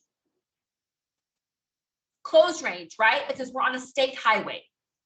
And so the question for the court is, did this cattle owner knowingly permit those cattle to run at large? The court said no, right? None of these facts make it look like that owner knowingly permitted them to run at large. So this is a good example of just because your cattle get out in a closed range area doesn't automatically mean you're liable, right? It's a very fact-specific analysis from the court. Okay, the next case let's look at is Weaver versus Brink. Cattle were hit on I-45 in a county with no stock law. They'd previously been out 6 times in 15 years. The owner knew that the fences failed during hard rains and testified he knew there was a good chance of failure that day. He did not go check on the fences. He was told the night before the accident that the cattle were out, but did not go put them in. So what's our standard here? Are we open range or closed range? Closed range, right? Because it happened on I-45. So that's that knowingly permit standard. So what's our verdict? What do you think? Did this landowner knowingly permit these animals to run at large? Yeah, the court said yes, right? Bad facts here for that landowner. Okay, our last case is from my part of the world, the Panhandle, Rodriguez versus Sandhill Cattle Company. A driver hit cattle on a farm to market road in a county with a stock law. 5-weight cattle, so that's like 500-pound feeder calves, were in a pasture with a 1-strand electric fence. Cattle were hot wire broke. They had never been out before. Okay, so what's our standard? Do we have a state or U.S. highway? No, farm to market road, right? But our county has a stock law. So the question then is, did this owner permit those cattle to run at large? What do you think? The court said no. No, he said that there was no evidence they permitted the cattle to run at large. There was some discussion of the 1-strand electric fence, but there was testimony that was a standard thing that we do in this part of the world, which is true. I have cattle behind an electric fence right now. And there was no evidence that that fence was any less efficient than a barbed wire fence, for example. So I think it's useful to walk through those cases though and just see how a court would analyze these, what type of facts they'd be looking at, etc. Okay. There was one interesting recent case I just want to mention. What happened here is essentially what I call double closed range. So the question that came before the Texas Supreme Court was, in a situation where both of those laws apply.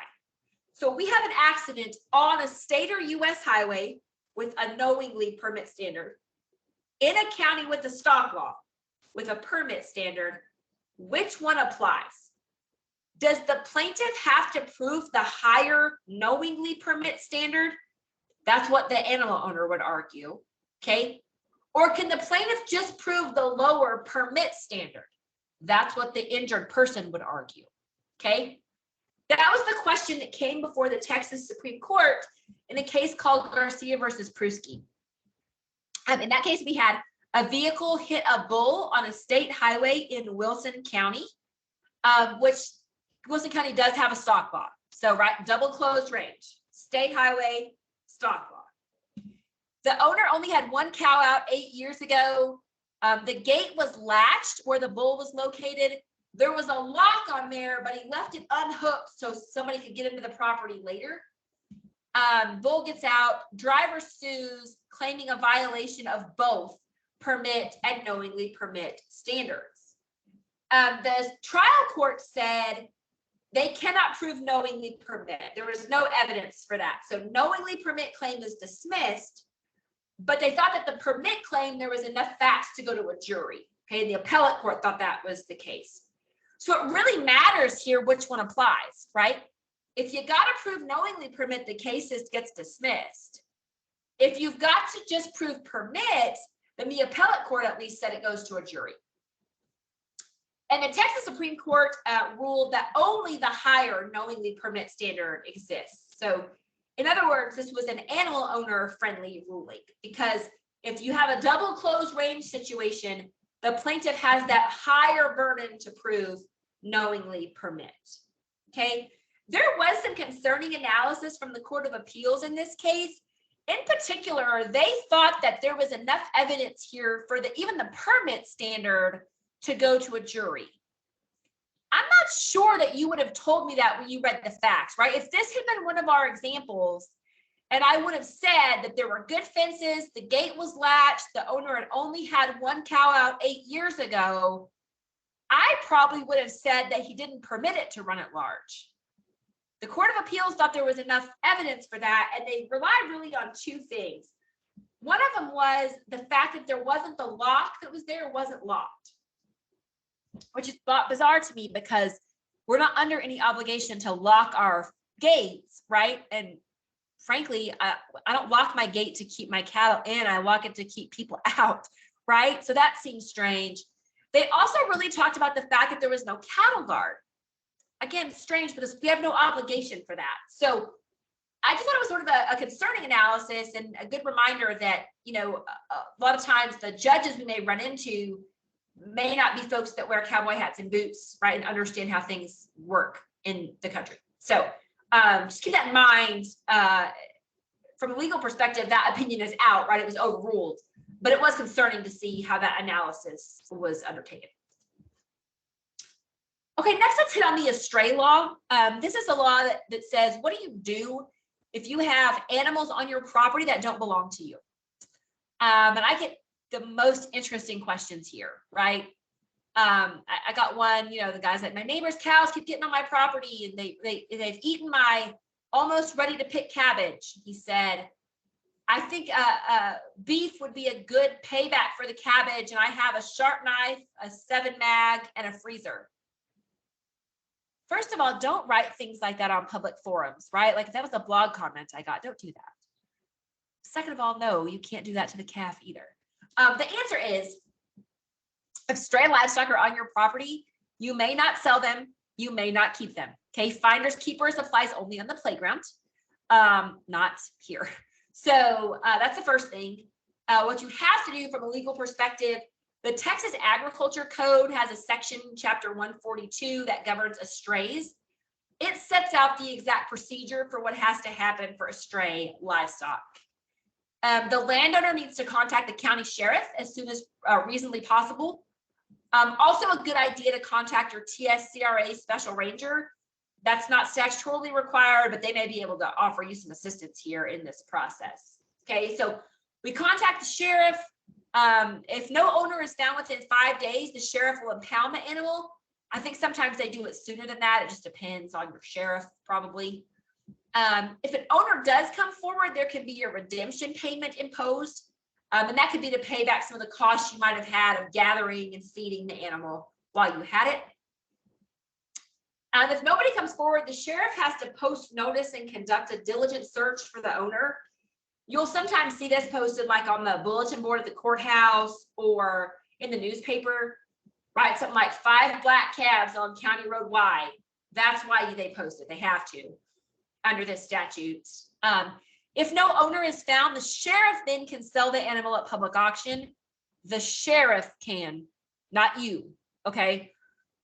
So the sheriff can sell the animal, then that money goes to pay the commission and the expenses on behalf of the sheriff, and then expenses on behalf of you, the finding landowner. Okay, so again, there's a procedure for this.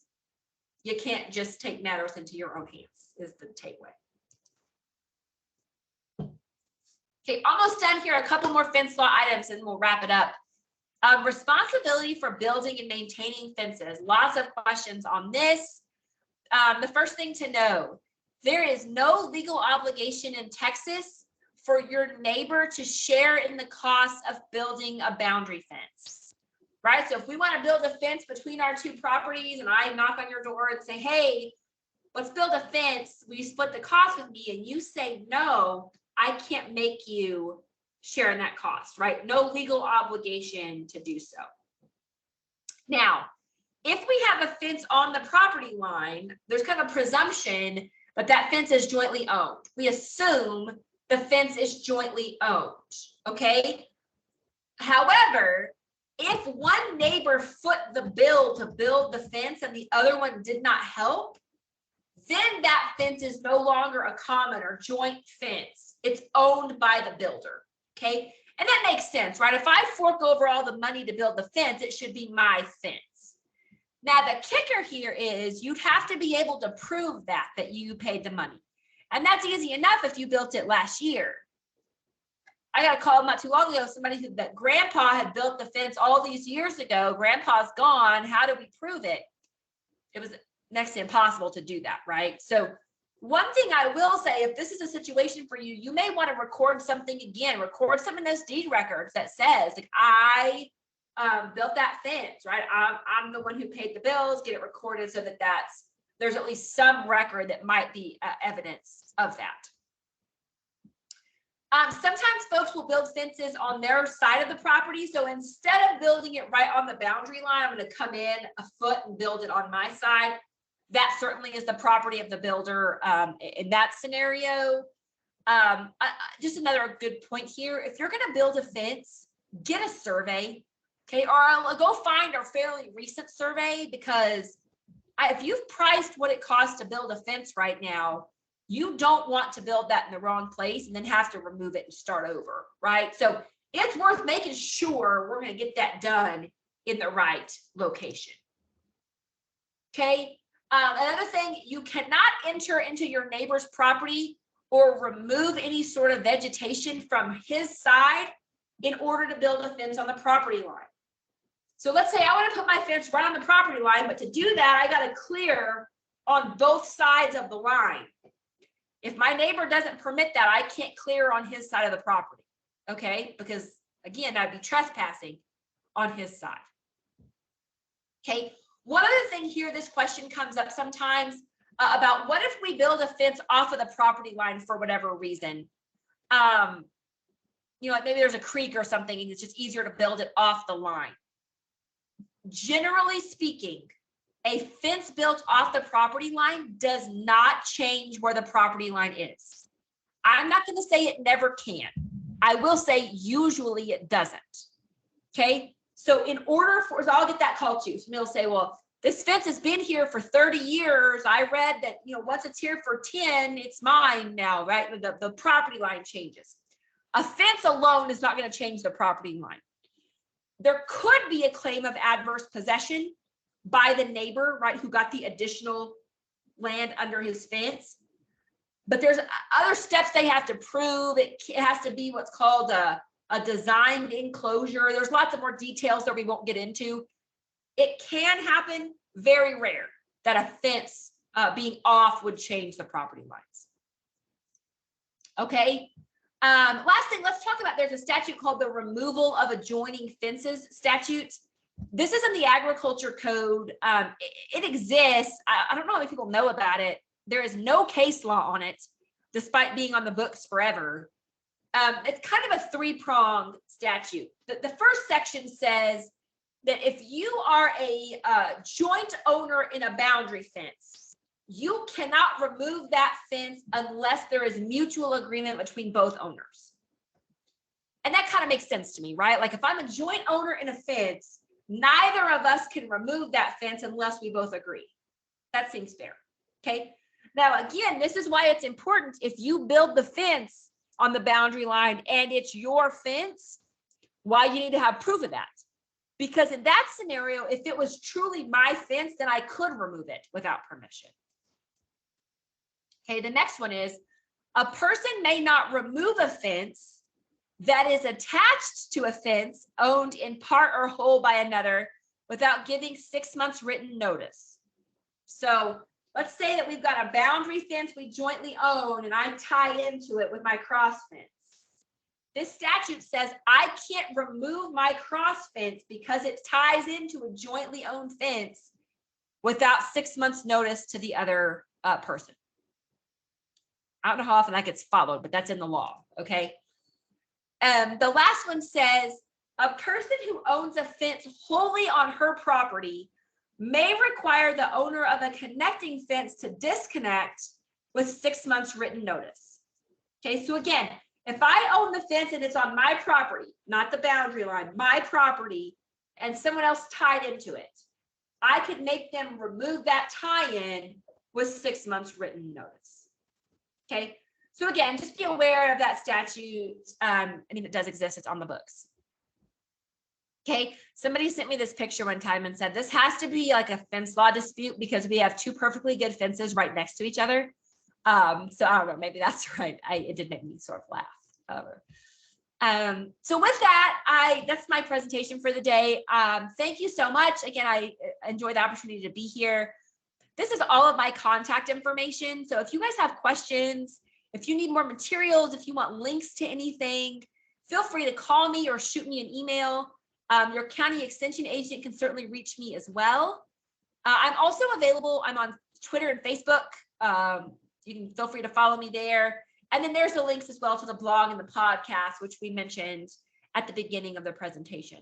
So again, with that, I appreciate the opportunity to be here. Please feel free to follow up. I'm certainly glad to help however I can.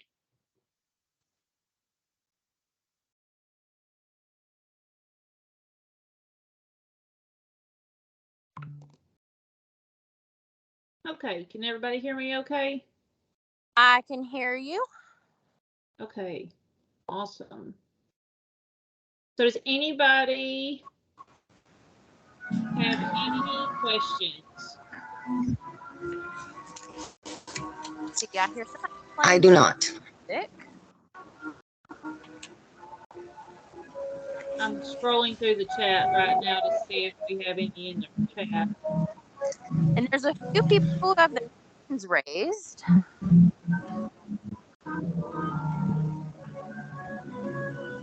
any questions?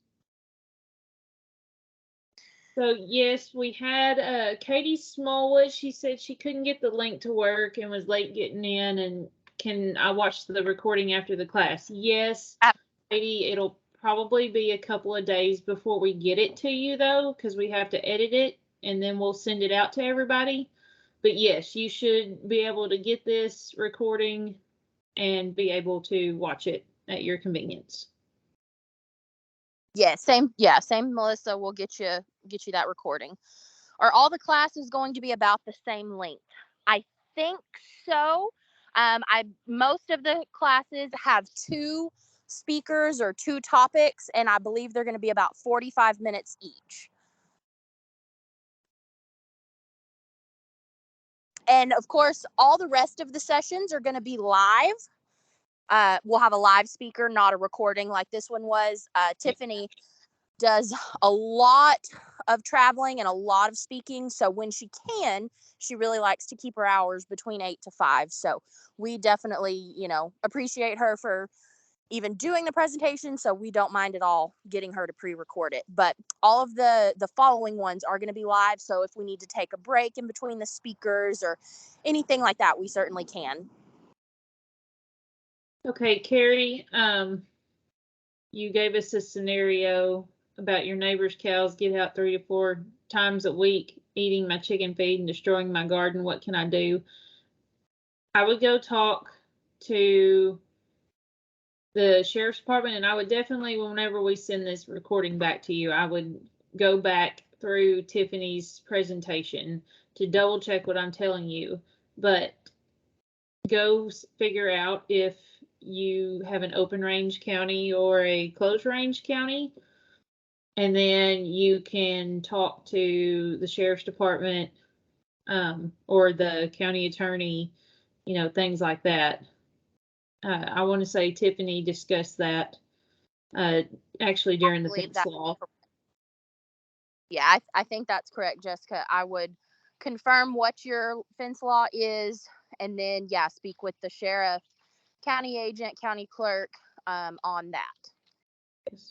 Hey, I recently dealt with that in my county, and we are a closed county, but this cow kept jumping into this guy's pasture. He'd run it back several times. It was getting on the road, and he was having a heart attack over this, and he was afraid he was going to get blamed for that cow getting hit. And so when I talked to the cattle ranger, it was definitely contact your sheriff, but contact them now. Don't wait and let this keep happening. Be sure and go ahead and contact your sheriff's department. Let them know what's going on. They usually, I know my sheriff said he makes his best effort to go and talk to the person whose cattle it is if they know, and kind of try to work with it that way. And then they do have a right, and they can't help you. You may have to hire a cowboy, but the cattle, they can be gathered and pinned in your place and then hauled off by the sheriff's department if it continues to be a problem and the neighbor doesn't deal with it. So, but definitely talking to your sheriff is the first step so that they know what's going on, and this is not just something new to them the first time you talk to them. So anyway, there's my experience for what it's worth. Awesome. Thank you, Sarah. And Sarah is one of our county agents over in Franklin County. I don't think she Yes. introduced herself at the beginning. So Yes, Yes. sorry, I could have done that. My bad. No, that's fine. Okay, Jean Haddix asked, are we going to get directions to the last class? I'm guessing you're talking about our in-person day, which is the very last session. And yes, when it gets closer to time, Jessie is going to open up a separate registration link, because she has to do that manually. And so whenever you register for that last day, then you will get directions to where it's going to be at, what time, what day, what to wear, things like that. exactly. And yeah. I believe it's because our extension conference services, they are changing the provider or something like that. So conveniently for all of us agents, they kind of made it a pain for us. So that's why she's got to do it manually after the fact. But yes, we'll send emails. I'm sure we'll mention again in the live programs here. So we'll make sure you get the information. Yes. So I think we have one more question. It said Katie Smallwood asked, would fence law apply to dogs? We had a dog kill my rabbits and try to take my dog and go after my chickens. Katie, I'm not sure if this applies to dogs. I don't think it's not going to be fence law. I actually just had a cattleman discussing this with me last night. I don't think it's going to be fence law because, they're not livestock. They're domestic pets. They're property, but they are pets. That's another one. You want to talk to the sheriff and let him know the situation, and then he can advise you on that in the future. Different sheriffs are going to tell you different advice, but, in my personal opinion, I want to try every option possible before taking, lasting measures. If y'all know what I mean there. So talk to the sheriff on that one. Yeah. Thank you, Casey. Does anybody else have any more questions? On that note, the cattleman I was talking to last night, he ended up taking the dog's owner to court, and the case was awarded in his favor for whatever value they put on the calf that died, that was attacked. But then there are those options if it results to that, which hopefully, talking to the sheriff beforehand, and the first or second time it happens, we can avoid that, having to go to court. Very true. Any more questions from anybody? And after we log off, if you question pops into your mind, feel free to email any of the agents that are on here, so we can answer those or get those answered for you.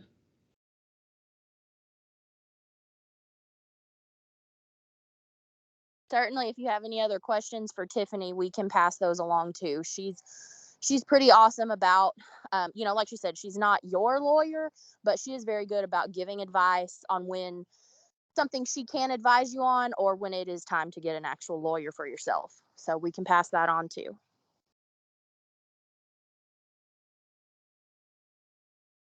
Okay.